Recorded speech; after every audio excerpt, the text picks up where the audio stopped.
నమస్తే, welcome to burning topic. ఈ బొద్దెంకల party founder Abhijit దిప్కే అడ్డంగా దొరికిపోయాడు. ఇప్పుడు కాక్రోచ్ జనతా పార్టీ మెడ చుట్టూ కూడా ఉచ్చు బిగుసుకుంటోంది. ముందు నుంచి ఈ కాక్రోచ్ జనతా పార్టీ పైన ఈ జనతా పార్టీ సభ్యులైనటువంటి అభిజిత్ దిప్కే, సౌరవ్ దాసు, అశుతోష్ రంకా, మిగతా వాళ్ళందరిపైన కూడా చాలా సీరియస్ ఎలిగేషన్స్ వచ్చాయి. వీళ్ళకి ఎక్కడో ఫారెన్ నుంచి ఫండింగ్ వస్తోంది, అక్కడి నుంచి ఫండింగ్ తీసుకొని వీళ్ళు దేశానికి వ్యతిరేకంగా పనిచేస్తూ ఉన్నారు, కేంద్ర ప్రభుత్వం మీద బురద జల్లుతున్నారు, ఇక్కడ ఒక టూల్ కిట్లో భాగంగా వీళ్ళు పావులుగా మారారనేటువంటి ఆరోపణలు ముందు నుంచి వస్తాయి. ఇప్పుడు కూడా ఈ అనుమానాలు మరింత బలపడుతున్నాయి. కారణం ఏంటంటే తాజాగా పంజాబ్ రాష్ట్రంలో పోలీసులు 9 మందిని అరెస్ట్ చేశారు. పంజాబ్లో, నాట్ ఢిల్లీ పోలీసులు కాదు, పంజాబ్ పోలీసులు 9 మందిని అరెస్ట్ చేశారు.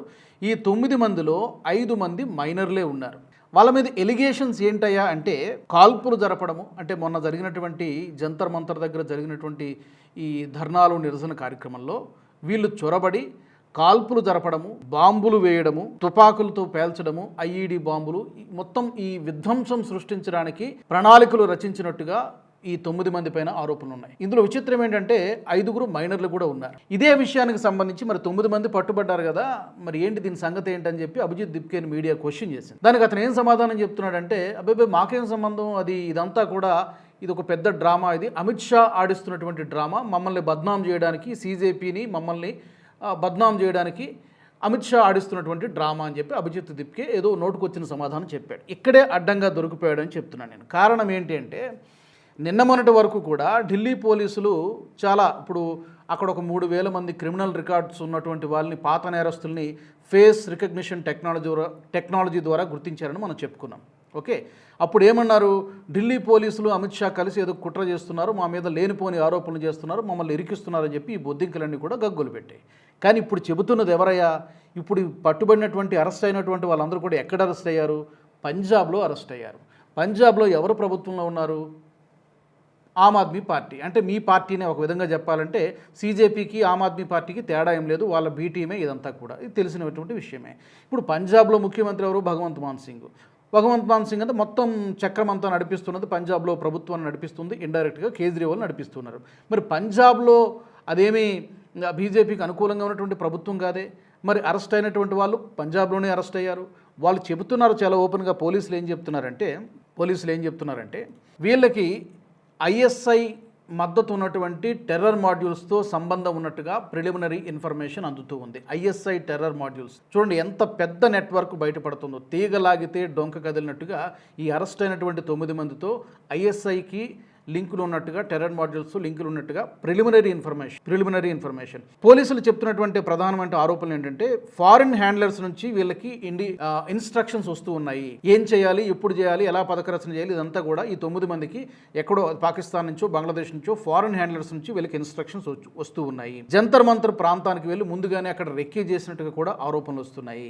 అక్కడ పెట్రోల్ బాంబులు ఉపయోగించి పోలీస్ సిబ్బంది పైన, భద్రతా బలగాలపైన దాడి చేయాలని చెప్పి ప్రణాళిక వేసినట్టుగా ఆరోపణ. తర్వాత లాజిస్టిక్ సపోర్ట్ కూడా అక్కడ లోకల్గానే అందునట్టుగా పోలీసులు చెప్తున్నారు. ఇప్పుడు వీళ్ళ దగ్గర నుంచి ఏమేమి స్వాధీనం చేసుకున్నారు పోలీసులు అంటే, అక్రమంగా పిస్టోల్ ఉన్నాయి, తుపాకులు ఉన్నాయి, లైవ్ కార్ట్రిడ్జ్ ఉన్నాయి, పెట్రోల్ బాటిల్ బాంబులు ఉన్నాయి. వీటన్నిటిని కూడా స్వాధీనం చేసుకున్నారు. ఐఈడి బాంబుల్ని కూడా స్వాధీనం చేసుకున్నట్టుగా పంజాబ్ పోలీసులు చెప్తున్నారు. ఢిల్లీ పోలీసులు కాదు, ఇక్కడ అండర్లైన్ చేసి మరి చెప్తున్నాను. ఓకే, సో ఇప్పుడు ఇదే విషయాన్ని అభిజిత్ దిప్కే అడిగితే ఏమంటున్నాడంటే, ఇది అమిత్ షా చేస్తున్నాడు. అమిత్ షాకి పంజాబ్ ప్రభుత్వంతో ఎలా కుమ్మక్కవుతారు? సాధ్యం కాదు కదా. పూర్తిగా బీజేపీని ఘోరంగా తెల్లవారు లేస్తే తిట్టేటువంటి కేజ్రీవాల్ కానీ, భగవంత్ మాన్ కానీ అమిత్ షాకి ఎందుకు చేతులు కలుపుతారు? అసలు అవకాశం లేదు, నో ఛాన్స్. సో అభిజిత్ దిప్కే అడ్డంగా దొరికిపోయాడు ఈ విషయంలో. ఇప్పుడు ఎస్టాబ్లిష్ చేయాల్సింది, పోలీసులు కనిపెట్టాల్సింది ఏంటంటే, టెర్రర్ మాడ్యూల్స్తో సంబంధం ఉన్నటువంటి ఈ వ్యక్తులకు ఈ బొద్దింకల పార్టీ, ఈ సీజేపీకి ఏమైనా లింకులు ఉన్నాయా? లింకులు ఉంటే మాత్రం డెఫినెట్గా వీడి చాప్టర్ క్లోజ్ అవుతుంది.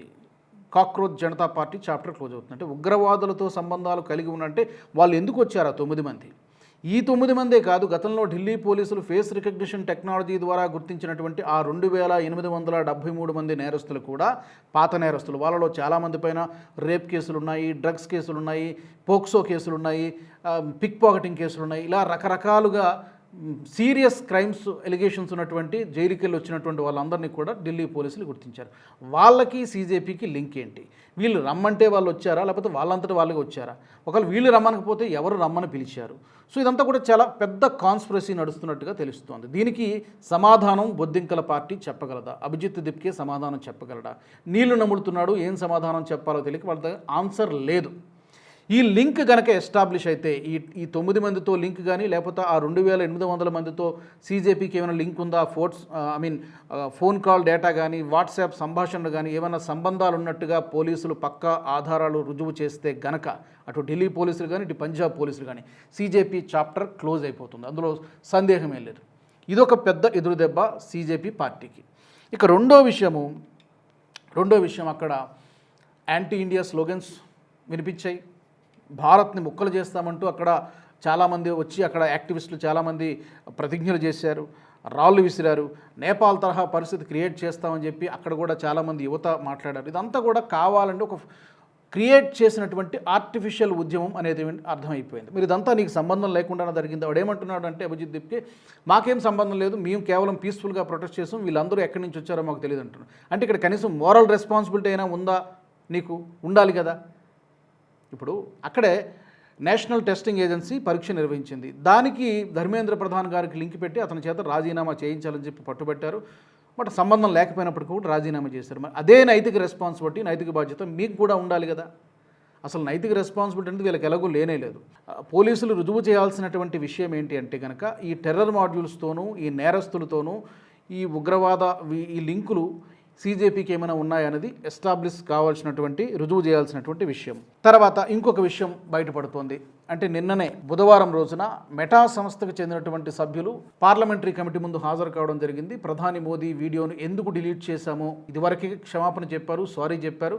దాంతో కేంద్రం సంతృప్తి చెందలేదు. జుకర్బర్గ్ నేరుగా క్షమాపణ చెప్పాలి. ప్రధాని మోదీ వీడియో డిలీట్ చేయడం ఒక్కటే కాదు, మీరు చేసినటువంటి ఇంకా చాలా పెద్ద క్రైమ్ ఏంటంటే ఈ అల్లర్ల సందర్భంగా జంతర్ మంతర్లో నిరసనలు, ధర్నాలు జరిగినటువంటి సందర్భంగా ఆ 5 రోజుల పాటు సోషల్ మీడియాను వేదికగా చేసుకొని వేలాది సంఖ్యలో ఫారెన్ బాట్ నెట్వర్క్స్, వేలాది ఫేక్ అకౌంట్లు క్రియేట్ అయ్యాయి.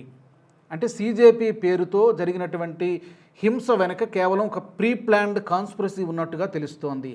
అంటే సోషల్ మీడియా ప్లాట్ఫామ్స్ని వాడుకొని, అది ఫేస్బుక్, ఇన్స్టాగ్రామ్, ఈవెన్ ట్విట్టర్ కూడా కొంతవరకు, వాట్సాప్ ద్వారా సోషల్ మీడియా ప్లాట్ఫామ్స్ని వాడుకొని ఇక్కడ అల్లర్లని ప్రొవోక్ చేసేలాగా, యువతని రెచ్చగొట్టేలాగా, విద్యార్థులను రెచ్చగొట్టేలాగా స్టేట్మెంట్లు, వేలాది పోస్టులు, వేల సంఖ్యలో పోస్టులు, తద్వారా మరింత దీనికి ఆజ్యం పోసినట్టుగా, పెట్రోల్ పోసినట్టుగా ఈ ప్రయత్నం జరిగింది. మరి ఈ ఫారెన్ నెట్వర్క్స్కి, ఫారెన్ బాట్ నెట్వర్క్స్కి, ఈ ఫేక్ అకౌంట్లకి సీజేపీకి లింక్ ఏంటి?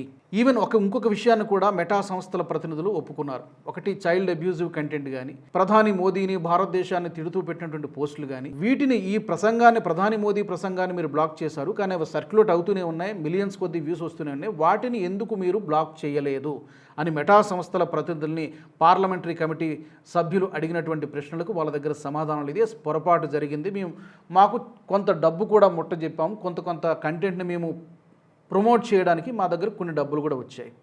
అంటే కావాలనే మెటా సంస్థ ఈ అల్లర్లని మరింత రెచ్చగొట్టడానికి తన యొక్క ప్లాట్ఫామ్స్ వేదికగా ఉపయోగపడ్డట్టయితే, అది ఫేస్బుక్ అయినా, ఇన్స్టాగ్రామ్ అయినా, వాట్సాప్ అయినా, ఏదైనా కానీ ఈ ప్లాట్ఫామ్ల వేదికగా వేలాది ఫేక్ అకౌంట్లు క్రియేట్ అయ్యాయి. ఈవెన్ పాకిస్తాన్ బేస్డ్ కొంతమంది ఇన్ఫ్లుయెన్సర్స్ అకౌంట్స్ని కూడా మన కేంద్ర ప్రభుత్వం 480 అకౌంట్లని బ్లాక్ చేసింది. ఎందుకంటే వాళ్ళు ఫాల్స్ ఇన్ఫర్మేషన్ స్ప్రెడ్ చేస్తూ ఉన్నారు.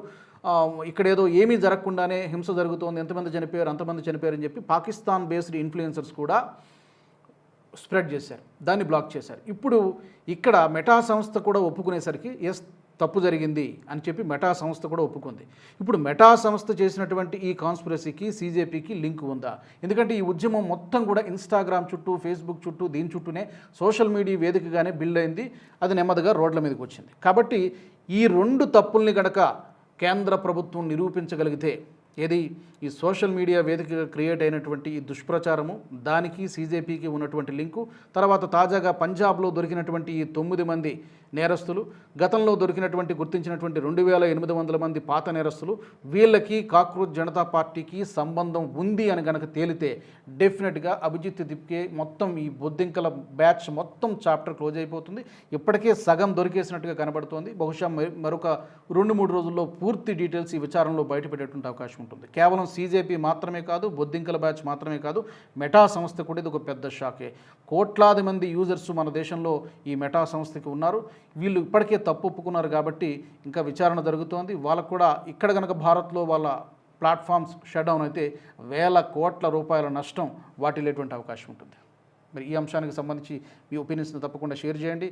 అభిజిత్ దిప్కే వెనక ఫారెన్ విదేశీ శక్తులు, టెర్రర్ సంస్థలు ఉన్నాయా అనేటువంటి అనుమానాలు రోజు రోజుకి బలపడుతున్నాయి. ఈ వీడియో మీకు నచ్చినట్టయితే లైక్ చేయండి, 10 మందికి షేర్ చేయండి. అలాగే కామెంట్ల రూపంలో మీ అభిప్రాయాలను మాతో పంచుకోండి. Nationalist hub group of channels ను సబ్స్క్రైబ్ చేసుకుని తెలుగునాట జాతీయవాద జర్నలిజాన్ని ప్రోత్సహించండి. ఈ వీడియో కింద ఉన్న బెల్ ఐకాన్ పై క్లిక్ చేయడం మర్చిపోవద్దు.